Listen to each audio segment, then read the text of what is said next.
prefer to save money or spend it? If you choose the first option, you are most likely in the majority. According to a 2019 Charles Schwab survey, almost 59% of Americans stated they considered themselves savers. Yet, when you compare that to more recent statistics, you'll notice that 63% of respondents in a similar locality are currently living from paycheck to paycheck. There is undoubtedly a gap between the actions we are taking to achieve our financial goals and the goals we set for ourselves. Many of us learn early on that saving is the quickest way to amass wealth and achieve financial independence. Yet this is a misconception. Saving is essential in pursuing both objectives, but making wise financial decisions increases your chances of success and makes them far more attainable. Welcome to this channel. Today we'll be talking about investing strategies for beginners and the different investments they can make. Before we continue, please take the time to like this video, as it will help our channel.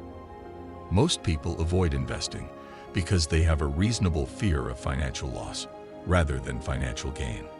It is okay to feel uneasy about losing our hard-earned money when we have worked hard and have been disciplined enough to refrain from consumption.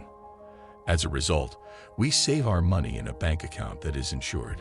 The issue, however, is that the money we deposit into our accounts will almost certainly depreciate in value. Since savings account interest rates are so low that they can't even keep up with inflation, the longer we save, the less our money will be worth. Why should you make an investment? The question of whether to save money or invest, it is frequently discussed in the financial community, but they are two sides of the same coin.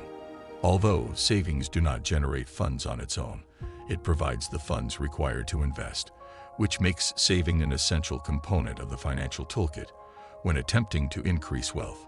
You can at least keep up with inflation-driven rises in your standard of living by investing.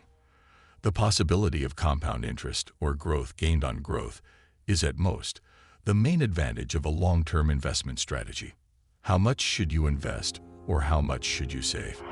The best response to this question is to save as much as possible because every investor enters the market for different reasons.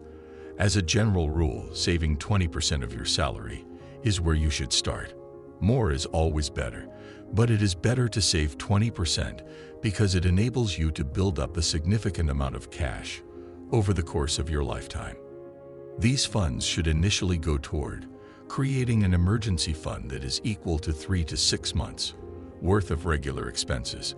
When you've saved up for emergencies, invest any additional funds that aren't going toward immediate expenses.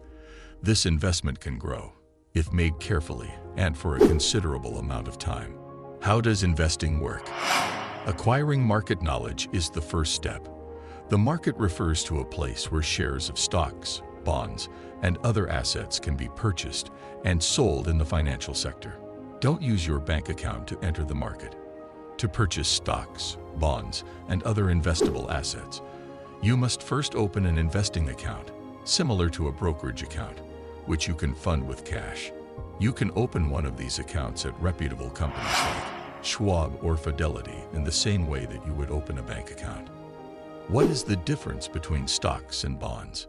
Publicly traded corporations can issue either stocks, which are small shares of the company's ownership, or bonds, which are loans or debts, in order to generate money on the market for their operations, development, or expansion.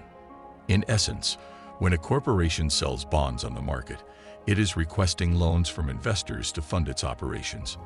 Investors purchase the bonds, which are later repaid by the corporation together with interest at a certain rate. The equity in a firm is divided into smaller units called stocks. When a business switches from being privately held to being publicly traded, it is no longer considered to be privately owned. This is known as going public. Generally speaking, a stock price reflects the worth of the company, but the exact price is determined by what market participants are prepared to offer or accept on any particular day. The price volatility of stocks makes them riskier investments than bonds. A firm's stock price will drop if bad news about the company causes consumers to desire to pay less than they did in the past. to purchase shares. In the event that the stock price declines, you run the risk of losing the money you invested in the stock. Bondholders receive their money back when corporations file for bankruptcy. Stockholders do not have this guarantee, making stocks riskier. Remember, you are not restricted to stocks. In the market, you can purchase goods, precious metals, investment property, foreign stocks, and bonds. There are also exchange-traded funds, which are collections of stocks, bonds, or other assets that you may buy shares in. One share of an ETF represents a tiny percentage ownership of a number of assets, similar to how mutual funds represent ownership of a small number of assets. Whatever investment choice you decide on, you purchase shares of it through your brokerage account or other account. The purchase and sale prices of anything you buy will determine if you make or lose money in the market. You make $5 if you purchase a stock for $10 and sell it for $15. Buying at $15 and selling at $10 results in a $5 loss. Profits and losses are only realized or recorded when the asset is sold. For example, if you bought a stock for $10 and it drops to $6, you will only lose the $4 if you sell it for $6. Maybe you hold out for a year, then sell the stock when it reaches $11, making $1 per share. It's time to consider where you want to invest your money now that you know how investing works. As a general guideline, keep in mind that calculated risk is the best risk an investor can take. So, how can you calculate the risks? What distinguishes a wise investment from a dangerous one? The terms risky and smart are in fact relative to each investor. You can determine where you lie on the risk spectrum by looking at your circumstances, such as your age, debt load, and family situation, or your risk tolerance. The rule of thumb is that younger investors with a longer time until retirement should have riskier portfolios. Because of this longer time horizon, young investors have more years to ride out market ups and downs. In addition, during their working years, young investors should ideally be adding to their investment accounts rather than withdrawing money. But a person who is approaching retirement is far more susceptible to changes in the market. In the event that you utilize your investment account to pay for living necessities, you might be required to withdraw funds during a market downturn, which would not only reduce your portfolio, but also increase the likelihood of large investment losses. A portfolio with a higher level of risk would probably contain more stocks than bonds, if any at all. Young investors should decrease their investment in stocks and increase their investment in bonds as they get older and need to lower the risk in their portfolios. Your money will be impacted by life's ups and downs more than you would think. Your ability to make sound financial decisions will depend on how realistic you are about your current financial situation. Are you creating lasting wealth? There are virtually no free lunches in investing, and if you want higher returns, you nearly always have to accept bigger risks. Keep your attention on these 3 long-term investment requirements while you try to increase your wealth and safeguard your financial future. Create a just-in-case nest egg. 1/4 of Americans don't have any emergency funds. Avoid falling into that trap. Retirement savings accounts are essential financial tools, but using them before retirement usually entails heavy tax penalties. Create an emergency fund, as previously mentioned, that is equal to 3 to 6 months' worth of living expenses. To avoid this from happening, make saving automatic by having your bank transfer a portion of each paycheck into an account designated for saving. This is one of the most important things you can do for your financial future.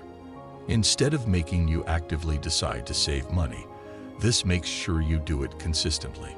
This money should be kept in a low-risk location, such as a bank account, and it should remain liquid, meaning cash or another asset that is always at your disposal, so you can get to it if necessary. After you've set up an emergency fund, invest any remaining funds in accordance with your level of risk tolerance.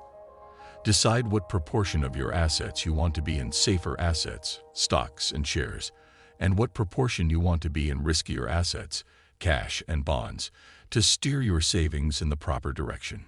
Based on your level of risk tolerance, people who are young and working should invest almost entirely in stocks, while those who are close to retirement should have a better allocation to bonds. When starting to invest, it's crucial to consider mutual funds or ETFs rather than individual stocks, because if the account in question is modest, it will be simpler to establish a diversified account using funds. To make sure you're making informed investing decisions, do research on any companies you're thinking about. Diversifying across your entire investment portfolio is essential for building wealth. Stocks are one of the most talked about investments, but investors should consider investing in private equity, venture capital, precious metals, commodities, and real estate instead. These investments are uncorrelated with each other and with traditional investments, so they may go up when stocks are going down. This reduces the volatility of a portfolio without lowering its return potential. Although taking only these actions won't give you total financial freedom, I think they're a wonderful place to start. They can assist you in saving money, diversifying your investment portfolio, and accumulating wealth for a more secure financial future. Thanks for watching. Let us know what you think in the comments, and please do not forget to like the video and subscribe.